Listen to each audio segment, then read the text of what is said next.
नमस्कार। मेरे channel veterinary practice में आप लोगों का एक बार फिर से स्वागत है। मैं हूँ AVFO वंदना चौहान। आज हम फिर से एक नई बीमारी के बारे में बात करेंगे। आज का हमारा टॉपिक है कैनाइन डिस्टेंपर। कैनाइन डिस्टेंपर के बारे में हम बात करेंगे। हम इसके बारे में जानेंगे कि इसके लक्षण क्या क्या होते हैं और ये कैसे फैलता है और इसकी रोकथाम कैसे की जा सकती है। तो आइए जानते हैं हम कैनाइन डिस्टेंपर के बारे में। कैनाइन डिस्टेंपर एक वायरल संक्रमण है जो किसी भी उम्र के डॉग को संक्रमित कर सकता है। यह पैरामिक्सो वायरस के कारण होता है जिसे कैनाइन डिस्टेंपर वायरस भी कहा जाता है। यह अत्यधिक संक्रामक और जानलेवा बीमारी है। यह अधिकतर 3 से 6 महीने के डॉग में होता है, लेकिन कभी कभी बड़ी उम्र के डॉग को भी ये संक्रमित कर सकता है। इसका इलाज करना बहुत ही मुश्किल है। अब हम कैनाइन डिस्टेंपर के लक्षण के बारे में जानते हैं। इसके मुख्य लक्षण हैं, मतलब डॉग को लगातार बुखार आएगा, उसको दस्त लगेंगे, उसकी नाक से और आँख से पानी बहेगा, आँख में मवाद आएगा और डॉग बहुत ज़्यादा सुस्त रहेगा। आपके डॉग को भूख बहुत कम लगेगी। ये सब इसके सामान्य लक्षण होते हैं। इसके अलावा नसों से संबंधित लक्षण भी कुछ डॉग्स में होते हैं जो कि न्यूरोलॉजिकल समस्याएं प्रदर्शित करते हैं, जो कि केंद्रीय तंत्रिका तंत्र को प्रभावित करते हैं। इसमें डॉग का सिर बार बार हिलेगा, लगातार हिलता रहेगा, चक्कर आने लगेंगे और दौरे पड़ेंगे आपके डॉग को। आँखों की पुतलियों का असामान्य रूप से हिलना होगा।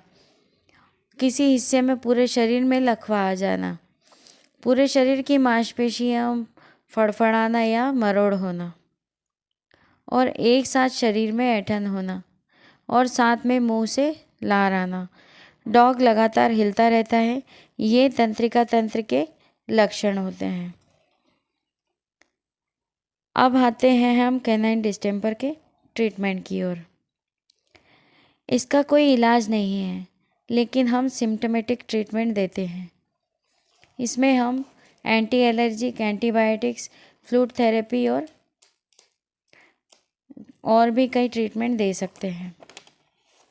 नर्वाइन टॉनिक से भी हम इसे ट्रीट कर सकते हैं। शुरुआती लक्षण में अगर इलाज शुरू कर दिया जाए तो इसे नियंत्रित किया जा सकता है, और अगर ये इसके सिम्टम्स ज़्यादा बढ़ जाते हैं तो डॉग की मृत्यु भी हो सकती है। अब हम देखेंगे कि ये फैलता कैसे है। कैनाइन डिस्टेंपर एक संक्रमित डॉग से स्वस्थ डॉग में फैल सकता है, मतलब उसके स्टूल, उसके वॉमिटस और उसके नेज़ल डिस्चार्ज आदि से ये पानी के संपर्क में आके या खाने के संपर्क में आके ये स्वस्थ डॉग में फैल सकता है। इसके फैलने का दूसरा कारण मनुष्य भी हो सकता है। जैसे हमने अगर किसी इफ़ेक्टेड डॉग की केयर की, उसको संभाला और उसके बाद हम हाइजीन नहीं हुए ठीक से और हम फिर से किसी स्वस्थ डॉग को हाथ लगा देते हैं तो वो भी संक्रमित हो जाता है। अब आते हैं हम इसकी रोकथाम की तरफ।